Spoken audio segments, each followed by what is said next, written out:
चला, कारण की शेवटी तो क्वेश्चन्स आहे. सर क्या ही बताओगे ना आप सर, की अशा पद्धतीने सर एवढ्या सीरियस टोनमध्ये ते पण तुम्ही इंटरनल सिक्युरिटी ह्या गोष्टीवर चर्चा करतोय आपण. पण पर्याय आहे का? नाही. इफेक्टिव्हली तर आपल्याला वर्किंग करावंच लागणार आहे. चला क्वेश्चन बघूया. क्वेश्चन थोडा मोठा आहे. घाबरायचं नाही. आपल्याकडं जसं मॅथमॅटिक्समध्ये एखादा क्वेश्चन मोठा दिसला, की आपण न वाचता त्याला स्किप करतो, तसं याला स्किप करायचं नाही. मोठा जरी असेल तरी त्याचा सारांश खूप छोटा असणार आहे. काय बघा, cross border movements of a insurgents is only one of the several security challenges facing the policing of the border in the north east India. Examine the various challenges currently emanating across the India-Myanmar border. Also discuss the steps to counter the challenges. मराठीतून काय आहे? ईशान्य भारतातील सीमेवरील पोलिसांसमोरील अनेक सुरक्षा आव्हानांपैकी बंडखोरी सीमापार हालचाल ही एक आहे. भारत आणि म्यानमार सीमेवरून सध्या उद्भवणाऱ्या विविध आव्हानांचे काय करा? परीक्षण करा. तसेच आव्हानांना तोंड देण्यासाठी जे काही पावलं उचलली आहे त्याच्यावर काय करा? चर्चा करा. सध्या आपल्याकडे प्रॉब्लेम कशाचा होता?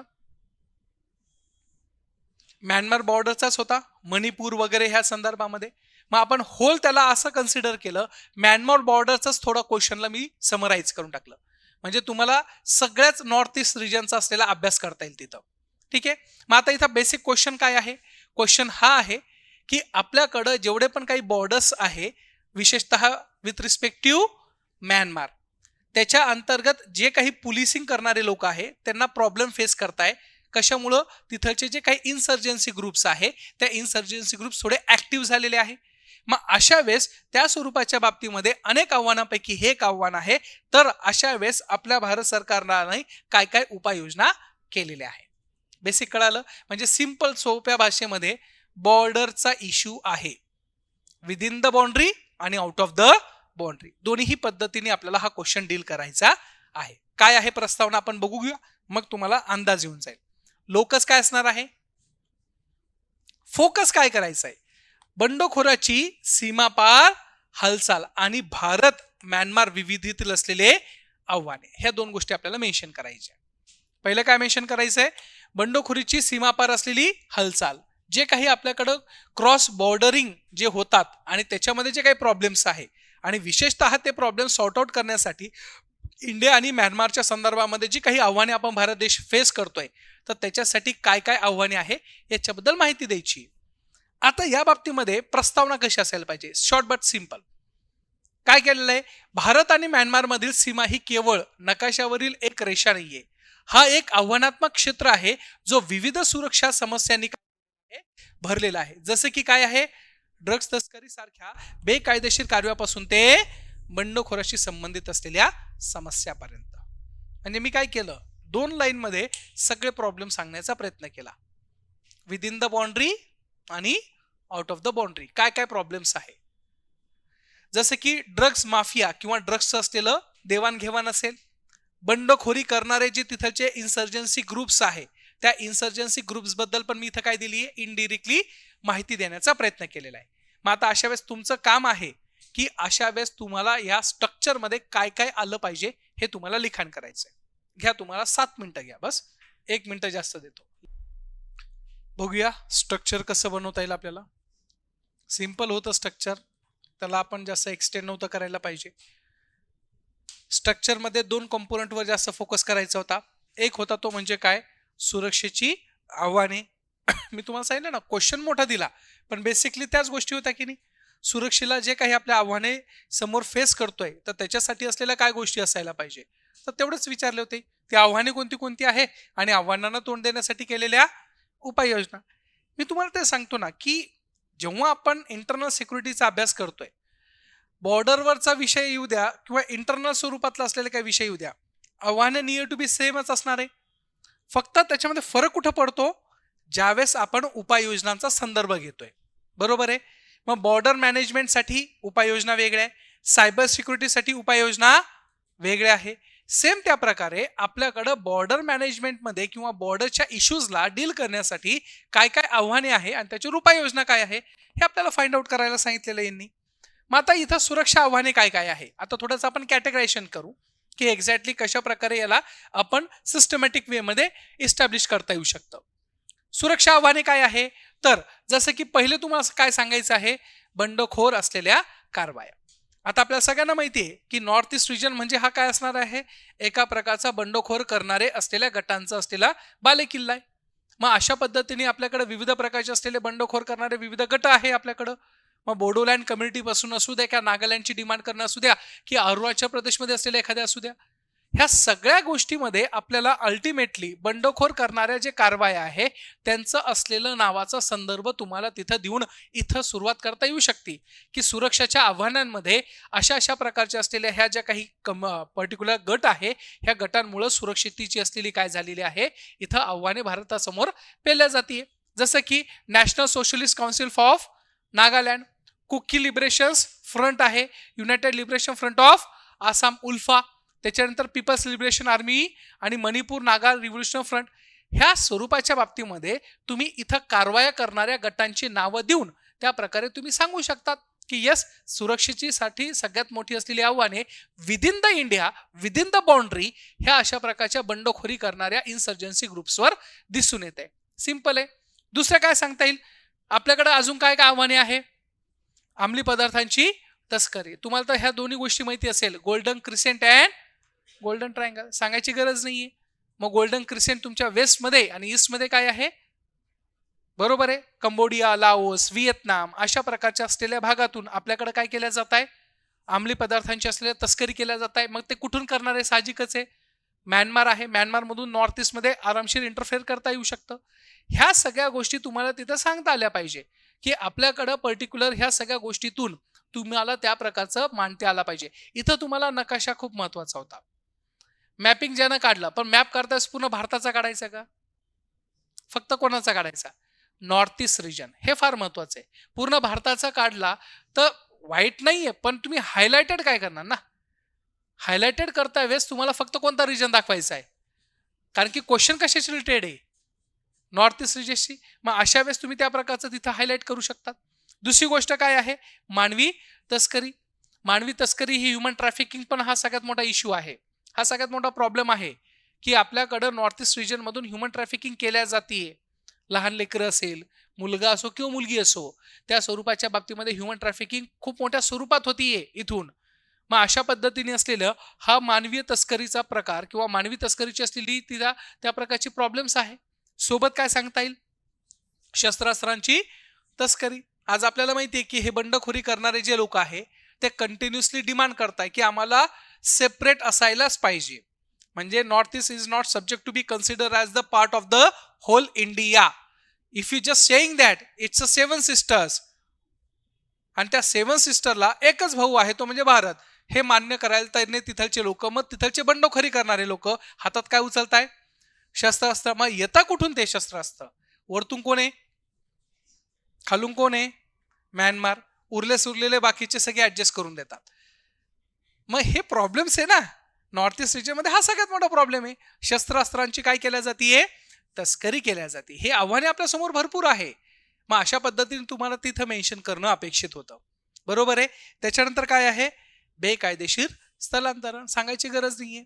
बांगलादेश लिबरेट झाल्यापासून 1971 पासून आपल्याकडे इनलिगल इन्फिल्ट्रेशन्स कंटिन्यू चालू आहे. म्यानमार मधल्या रोहिंग्या मुस्लिमांचा जो इश्यू आहे, रोहिंग्या मुस्लिम लोकांवर पण त्या प्रकारचा असलेला अनह्युमॅनिटेरियन ग्राउंडवर तिथं जेव्हा त्यावर अटॅक केले बुद्धिस्ट पर्सननी म्यानमार मधल्या, ते पण काय झाले, इन्फिल्ट्रेट झाले. आसाममध्ये त्यामुळे तर ARC लागू करतोय ना आपण. मग आसाम असेल, अरुणाचल प्रदेश असेल, मिझोरम असेल, मणिपूर असेल, हे सगळे इश्यू त्याच्यामुळेच तर बर्निंग होत आहे ना. अननेसेसरी तुमची पॉप्युलेशन काय वाढलेली आहे, सडनली वाढलेली आहे. मग अशा वेळेस तुमचा असलेला बर्थ रेट कमी दिसतो, पण मायग्रेटेड लोकांची संख्या जास्त दिसतीये. These are the major issue with your north east region. मग अशा वेळेस तुमच्या असलेले बंडखोरी करणाऱ्या लोकांना ह्या गोष्टीचा असलेला अजून काय भेटतोय, एक सपोर्टिव्ह सिस्टीम होतीये. मग बाहेरचे असलेले चायना असेल किंवा बाहेरचे असलेले जे काही देश आहे ते हे तेच सांगताय ना, बघा तुमच्या भारत देशाचं तुमच्याकडे काय नाहीये, लक्ष नाहीये, तुमच्या डिमांड्स ते फुलफिल करू शकत नाहीये, आम्हाला जॉईन होऊन जा. मग अशा पद्धतीचे असलेले प्रॉब्लेम्स आपल्याकडे काय आहे नॉर्थ ईस्ट रिजन मध्ये, हे समस्या सुरक्षेच्या आव्हानांसंबंधित आपल्याला दिसून येत आहे. गेटिंग माय पॉइंट्स. समजतंय? हे सगळं मेन्शन करणं काय होतं, गरजेचं होतं. सोबतच आव्हानांना तोंड देण्यासाठी उपाययोजना काय काय केलेलं आहे. वाढलेली देखरेख, देखरेख आपण काय केली तिथं, वाढवलेली आहे. सर्व्हिलन्स सिस्टीम आपण खूप स्ट्रॉंग केलेली आहे.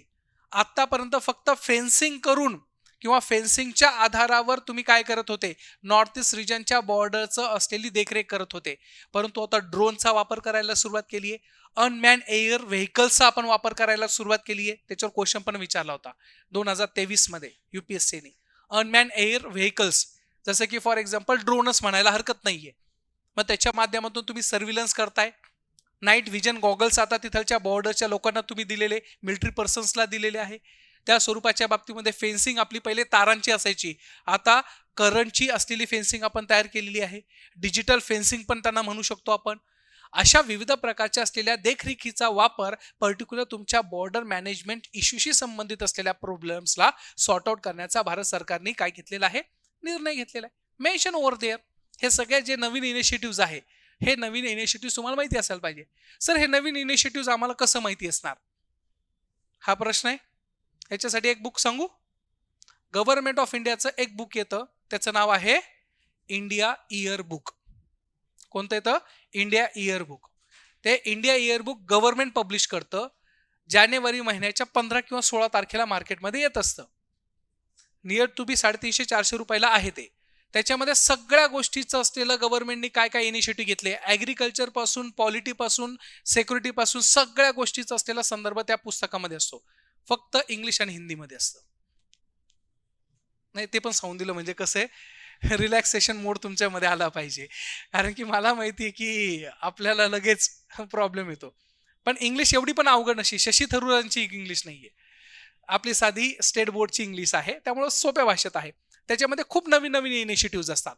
सिक्युरिटीसाठी गव्हर्नमेंटनी काय काय केलं आहे, इंटरनल सिक्युरिटीसाठी काय काय केलंय, लेबर रिफॉर्म्स काय काय केलंय. सांगायचं तात्पर्य, ते पुस्तक वाचा, गव्हर्नमेंटचं आहे, सुंदर पुस्तक आहे. ॲडिशनल व्हॅल्यू ॲडिशन तुम्हाला करता येऊ शकते.